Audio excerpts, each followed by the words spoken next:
My fellow Americans, I'm speaking to you tonight from the Oval Office. Before I begin, let me speak to important news from earlier today. After 8 months of nonstop negotiation, by my administration,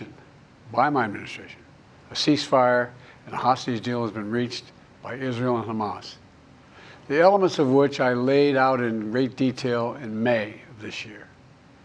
This plan was developed and negotiated by my team and will be largely implemented by the incoming administration. That's why I told my team to keep the incoming administration fully informed, because that's how it should be, working together as Americans. This will be my final address to you from the American people from the Oval Office, from this desk as president. And I've been thinking a lot about who we are and maybe more importantly, who we should be. Long ago in New York Harbor, an ironworker installed beam after beam, day after day. He was joined by steel workers, stonemasons, engineers. They built not just a single structure, but a beacon of freedom. The very idea of America was so big, we felt the entire world needed to see. The Statue of Liberty, a gift from France after our Civil War. Like the very idea of America, it was built not by one person, but by many people, from every background and from around the world. Like America, the Statue of Liberty is not standing still. Her foot literally steps forward atop a broken chain of human bondage. She's on the march, and she literally moves. She was built to sway back and forth to withstand the fury of stormy weather, to stand the test of time because storms are always coming. She sways a few inches, but she never falls into the current below. An engineering marvel. The Statue of Liberty is also an enduring symbol of the soul of our nation. A soul shaped by forces that bring us together and by forces that pull us apart. And yet through good times and tough times, we've withstood it all. A nation of pioneers and explorers, of dreamers and doers, of ancestors native to this land, of ancestors who came by force, a nation of immigrants who came to build a better life, a nation holding the torch of the most powerful idea ever in the history of the world, that all of us are created equal, that all of us deserve to be treated with dignity, justice, and fairness, that democracy must defend and be defined and be imposed, moved in every way possible. Our rights, our freedoms, our dreams. But we know the idea of America, our institution, our people, our values that uphold it are constantly being tested. Ongoing debates about power and the exercise of power, but whether we lead by the example of our power or the power of our example, whether we show the courage to stand up to the abuse of power or we yield to it. After 50 years at the center of all of this, I know that believing in the idea of America means respecting the institutions that govern a free society, the presidency, the Congress, the courts, a free and independent press, institutions that are rooted, they just might not reflect the timeless words, but they echo the words of the Declaration of Independence. We hold these truths to be self-evident. Rooted in the timeless words of the Constitution, we the people. Our system of separation of powers, checks and balances, it may not be perfect, but it's maintained our democracy for nearly 250 years, longer than any other nation in history that's ever tried such a bold experiment. In the past 4 years, our democracy has held strong. And every day I've kept my commitment to be president for all Americans through one of the toughest periods in our nation's history. I've had a great partner in Vice President Kamala Harris. It's been the honor of my life to see the resilience of essential workers getting us through a once-in-a-century pandemic, the heroism of service members and first responders keeping us safe, the determination of advocates standing up for our rights and our freedoms, instead of losing their jobs to an economic crisis that we inherited. Millions of Americans now have the dignity of work. Millions of entrepreneurs and companies creating new businesses and industries, hiring American workers, using American products. And together, we've launched a new era of American possibilities. One of the greatest modernizations of infrastructure in our entire history, from new roads, bridges, clean water, affordable high-speed internet for every American. We invented the semiconductor, smaller than the tip of my little finger, and now is bringing those chip factories and those jobs back to America where they belong, creating thousands of jobs. Finally, giving Medicare the power to negotiate lower prescription drug prices for millions of seniors. And finally, doing something to protect our children and our families by passing the most significant gun safety law in 30 years and bringing violent crime to a 50-year low, meeting our sacred obligation to over 1 million veterans so far who are exposed to toxic materials, and to their families, providing medical care and education benefits and more for their families. You know, it will take time to feel the full impact of all we've done together. But the seeds are planted, and they'll grow and they'll bloom for decades to come. At home, we've created nearly 17 million new jobs, more than any other single administration, a single term. More people have health care than ever before. And overseas, we've strengthened NATO. Ukraine is still free. And we've pulled ahead of our competition with China, and so much more. I'm so proud of how much we've accomplished together for the American people. And I wish the incoming administration success, because I want America to succeed. That's why I've held my duty to ensure a peaceful and orderly transition of power, to ensure we lead by the power of our example. I have no doubt that America is in a position to continue to succeed. That's why my farewell address tonight, I want to warn the country of some things that give me great concern. This is a dangerous and that's a dangerous concentration of power in the hands of a very few ultra-wealthy people. And the dangerous consequences if their abuse of power is left unchecked. Today, an oligarchy is taking shape in America of extreme wealth, power, and influence that literally threatens our entire democracy, our basic rights and freedoms, and a fair shot for everyone to get ahead.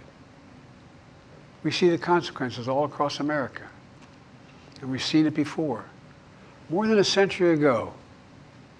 But the American people stood up to the robber barons back then and busted the trusts. They didn't punish the wealthy, just made the wealthy play by the rules everybody else had to. Workers want rights to earn their fair share.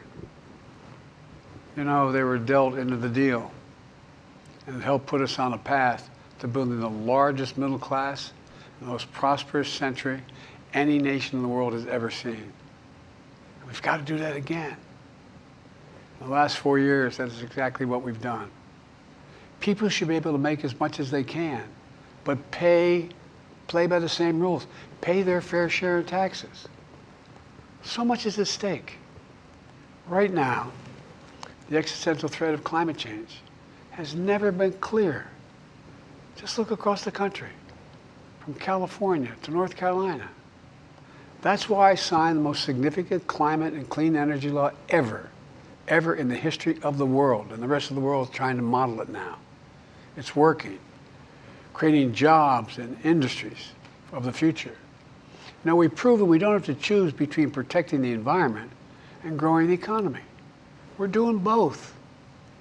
The powerful forces want to wield their unchecked influence to eliminate the steps we've taken to tackle the climate crisis, to serve their own interest for power and profit. We must not be bullied into sacrificing the future of our children and our grandchildren. We must keep pushing forward and push faster. There's no time to waste. It's also clear that American leadership in technology is an unparalleled source of innovation that can transform lives. We see the same dangers of the concentration of technology, power, and wealth. You know, his farewell address, President Eisenhower spoke of the dangers of the military-industrial complex. He warned us then about, and I quote, the potential for the disastrous rise of misplaced power, end of quote. 6 decades later, I'm equally concerned about the potential rise of a tech-industrial complex that could pose real dangers for our country as well. Americans are being buried under an avalanche of misinformation and disinformation, enabling the abuse of power. The free press is crumbling. Editors are disappearing.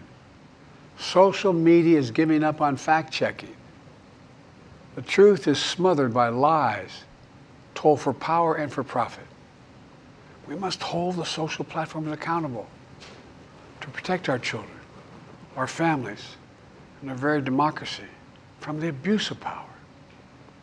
Meanwhile, artificial intelligence is the most consequential technology of our time, perhaps of all time. Nothing offers more profound possibilities and risks for our economy and our security, our society, for humanity. Artificial intelligence even has the potential to help us answer my call to end cancer as we know it. But unless safeguards are in place, AI could spawn new threats to our rights, our way of life, to our privacy, how we work, and how we protect our nation. We must make sure AI is safe and trustworthy and good for all humankind.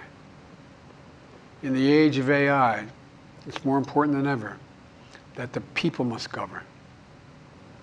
And as the land of liberty, America, not China, must lead the world in the development of AI. You know, in the years ahead, it's going to be up to the president, the presidency, the Congress, the courts, the free press, and the American people to confront these powerful forces.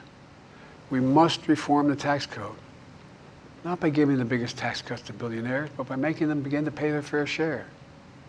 We need to get dark money. That's that hidden funding behind too many campaigns contributions.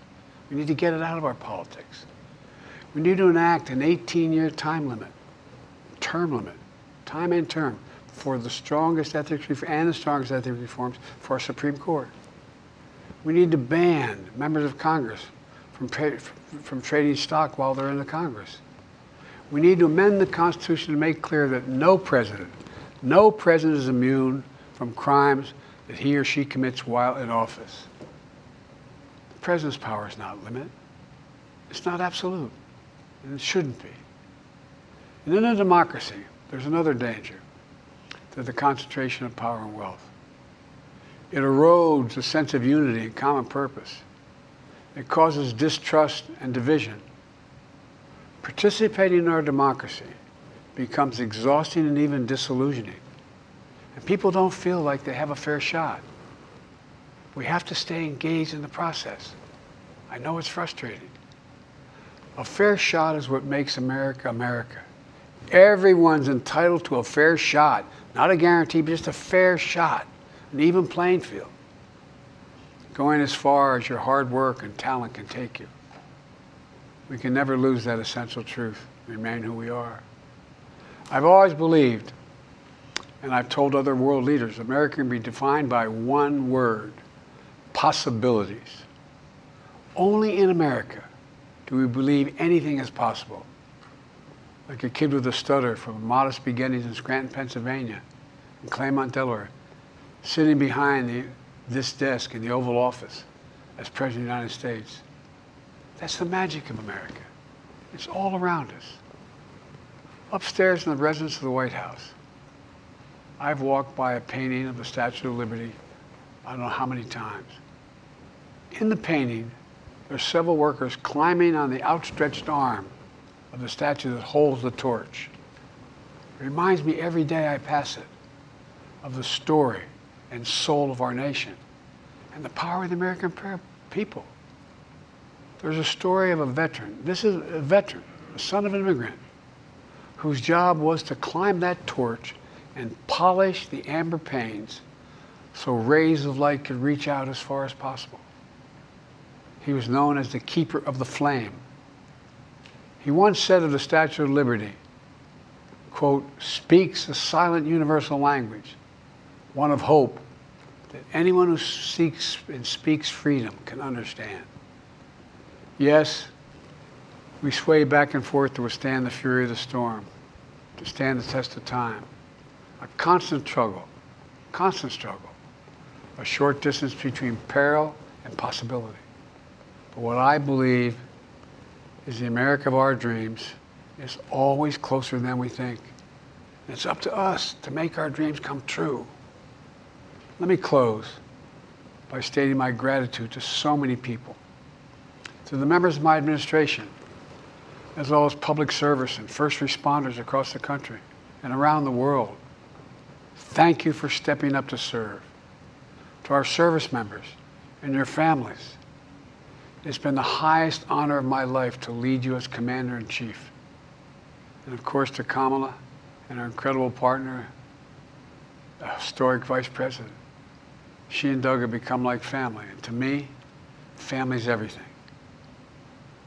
My deepest appreciation to our amazing First Lady who's with me in the Oval today, for our entire family.